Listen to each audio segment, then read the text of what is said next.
Hello and welcome to the British Dapper, and today we're looking at how to wear a formal blazer.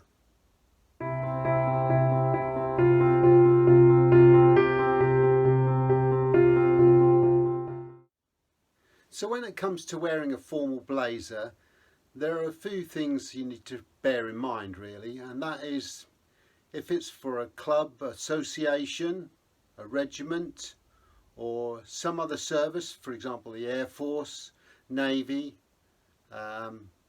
Marines, then they will set a dress code, and a formal blazer normally is part of their uniform, if you like. So stick to the protocols that they put in place. But to generalise today, if you were to try and replicate that look, or you want to wear a blazer in a formal setting, then these are the sort of things that you need to consider. The first thing is the blazer itself. You can get single or double-breasted blazers. The majority of people will wear a single-breasted blazer. However, a double-breasted blazer will actually give it a more formal and distinguished look. Now, depending on the environment that you're wearing the blazer in, for example, I always tend to revert to a military background because that's my background, but generally most people wear single-breasted if they're other ranks, and occasionally you'll find somebody that will wear a double-breasted jacket, blazer. Otherwise it tends to be WO2, RSM and officers that tend to wear double-breasted, but that's not exclusive. So for example, the blazer, as I've said on many occasions, come in different colours, and depending on the setting that you or the organisation or the group that you're with, depends on maybe the colour of the blazer. So in this case I'm wearing a black blazer because that is traditionally the colour that my regiment wears, or a very, very dark navy, what we call like an ink colour. So the number of buttons on the actual sleeves is very similar to a suit, in that depending on the number of buttons depends on the level of formality, and you can actually have the buttons replaced with your own organisation or your own regiment's badges on the actual buttons themselves. This is a two-buttoned jacket. Now generally with a suit we would say leave the bottom button undone, but that tends to go to the side because when you're wearing a blazer in a formal setting, for example in the military, if it's got a button it should be done up. So you tend to find that the two buttons are always done up on a two-buttoned blazer. If it's a three-button blazer, which are not very common nowadays, but you still do find them, then you still do all three buttons up. If you didn't do that, I doubt if many people would really pick up on it. So the next thing is obviously a tie, regimental tie or a club tie or association tie, and they come in two versions. So you'll get a striped version or a motifed version or a crest version, which is the same thing. Dependent on the organisation, depends on the colours. I would say historically, if you were in the military, then that was fine. You'd wear your regimental badge or what badge, or sorry, the colours that represent your service. In this case, I have my regimental badge on, but because my regiment has battalions within it, this tie is my battalion. So with that, people recognise my regiment and they also recognise what battalion I'm in. I could wear a regimental tie, which just affiliates me to the regiment. And it's very similar with club ties. So, you know, for example, tennis clubs and golf clubs and other organisations like that. Professional societies and organisations, they wear their own badges as well and their own ties. So it's a very similar sort of look. You can actually get unofficial what they call club ties or regimental ties. They look very similar, but they're not affiliated to any particular regiment or organisation, and they're more fashion-based ties to give you a similar sort of look. But I would say, even in this day and age, be careful not to try and make yourself look like you've been in a regiment if you haven't been in that regiment, or if you've not got a very close association with it, or if you've not been made an honorary member of that regiment or service. So just be mindful of that. You could be really offending people if they found out, or if they recognised you as not being in that organisation. But having said that, if, for example, you are the son of somebody that did serve and you're attending his regiment on his behalf, or to meet up with some of his old colleagues, then as a mark of respect you might wear the regimental tie, but you wouldn't necessarily wear the badge.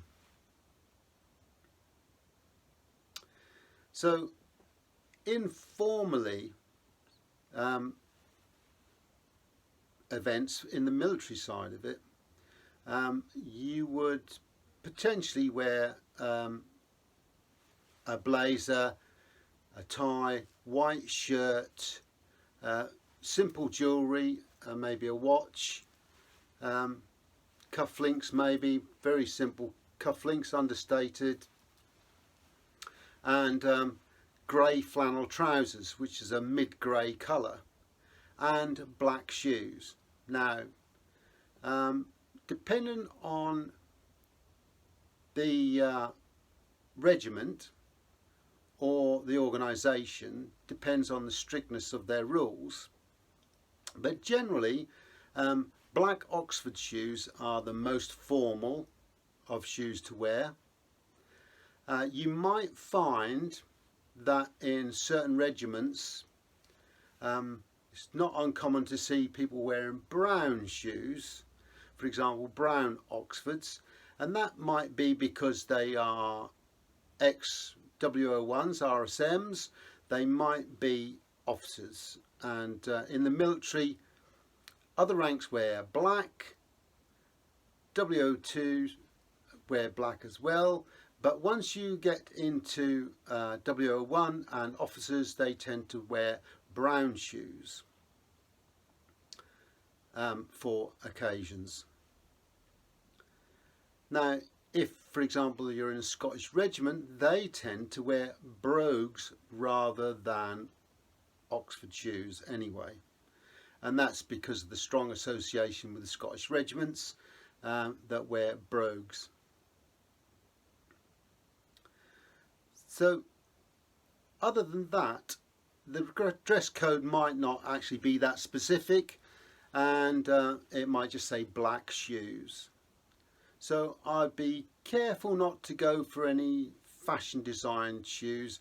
They don't really go well with this type of look. You're better off with a more formal look, for example an Oxford or a brogue. A brogue looks really nice with this as well and gives a little bit of detail and interest in the shoes. If you are in an association, for example Green Bowls organisation, you might wear brown shoes, and depending on the organisation they might have a specific thing for their dress code. So it might be a blue shirt to distinguish their team colours or their organisation's colours. But I would say generally, if you want a formal look, stick with a white shirt and grey flannel trousers, or a mid-grey pair of trousers. The reason why I say that is because grey flannel trousers are not particularly common nowadays in general stores. You tend to have them made to measure or go through a bespoke company to get grey flannels made nowadays. But certainly in the summer months it's better to go for a very light, as in lightweight material in a mid-grey. And if you're going to have flannel trousers, they come in different weights as well, the different thicknesses. So be careful you don't get a winter weight and try and wear them in the summer months, because you will just sweat and be very uncomfortable. Bearing in mind that when you wear these sort of outfits, you tend to be wearing them for the best part of a day, if not a day and an evening. So you really need to make sure that the fit is comfortable and not restrictive, and you'll be fine with that. Now when it comes to for example medals now and formal parades, so for example military, you might have remembrance days, you might have battle honour days, you might have regimental days where people get together, or so, you know, for example where people get together in mass. You might have church services, drum heads. You might have, for example, a Remembrance Day ceremony, that, and then after that a formal get together, or a, you know, and so that means any formal parade is normally going to signify the wearing of medals and the wearing of berets to that regiment. And all I would say about that is the beret is one of those things, some people, you know, they've wore it for so long they don't want to wear it anymore, and they not actually participating in the parade.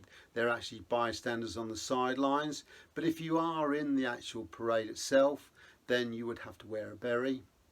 And if you're going to wear medals, just remember your medals go on your left, and any kith and kin will go on your right. So for example, if dear old Uncle Albert has historically passed down the line his medals to you, you would wear them on this side. Any commemorative medals would also be worn on this side, but this side is dedicated to your medals if you have any. If you don't, then obviously you don't wear them, especially if they're somebody else's. You keep them on that side. And that brings us on to a very delicate subject of, for example, stolen valour. Now in America this is a very big thing, but in England it is even more so nowadays. So when you start seeing people wearing a mismatch of medals, that, you know, one is replica medals, or they are nothing to, they're commemorative medals, then, and they're portraying them as medals that they've won or achieved, that is really not a thing to do. If you're going to wear commemorative medals and other people's medals, they only go on this side. Recently I was at Remembrance Day and a young lad was walking around with a series of medals up here. They were from the First World War, and he was wearing them as if he'd won them. So as he was in earshot, and I just happened to mention about people wearing medals on the wrong side, and I dropped a hint that, not that I was speaking to him directly, but I was talking to somebody else about your medals go on your left and family medals go on the right. And a few minutes later he come walking past me again, and he'd moved the medals across onto the correct side for his father or grandfather's medals. So it's just something to bear in mind. Others will pick up on it, and if you didn't know, that's understandable, but at least ask the question. and that goes the same even with associations and clubs. If you're not sure, ask for the rules, ask people that do know, rather than just turn up and assume. So you can wear other trousers, but I would tend to stick with the dress code of the organisation, and most of the time wearing a formal blazer look is pretty straightforward. Dark coloured blazer, regimental tie, white shirt, grey flannel trousers or mid-grey trousers, and a pair of black shoes, and you can't really go wrong. Obviously the cut and the style of the jacket and the fit of the jacket is really what's going to carry it off, and that comes down to how much you can afford. When it comes to lapel badges, I would say only wear them if they're relevant to what you're doing or that attendance that you're doing. So for example, if it's the captain's badge for a tennis club or for a golf team, then that's relative, that is correct. But you don't wear them for a regimental dinner or a regimental function. Whereas here I'm using, I've got the Armed Forces Veterans Badge and the Royal British Legion badge because I'm a member of those, so I wear those. But I don't use more than the 2 badges, and I'd advise people to do the same. If you've got a regimental badge, that's fine, but I wouldn't add a regimental badge to this, especially when I've already got on the blazer pocket.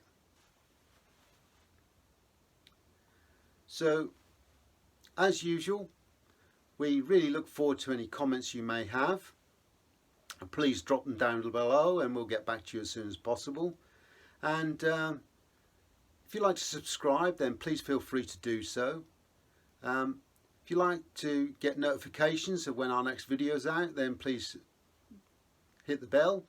And until next time, take care.